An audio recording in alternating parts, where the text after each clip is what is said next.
Hello everyone, আমি doctor ইমা। আজকে কথা বলবো আপনার পোষা প্রাণীর জন্য নিউট্রিশনাল ডায়েট, খুব বেসিক একটা নিউট্রিশনাল ডায়েট, এবং সেটা হচ্ছে অবশ্যই হোম বেসড।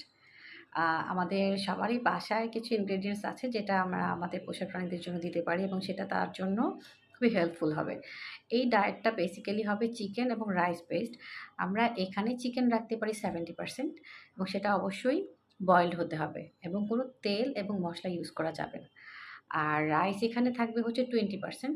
ভেজিটেবল এড করতে পারি হচ্ছে 5%। আপনি মিষ্টি কুমড়া ইউজ করতে পারেন সেখানে। আর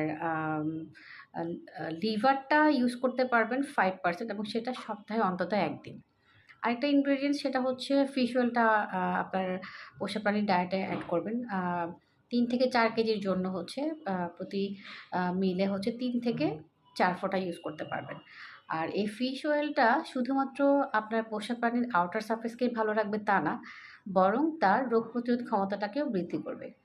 আশা করছি এই হোম বেসড নিউট্রিশনাল সলিউশনটা আপনাদের সবার কাছে ভালো লেগেছে, এবং খুবই বেসিক ইনগ্রিডিয়েন্টস, সবাই ট্রাই করতে পারেন। ভালো থাকবেন সবাই।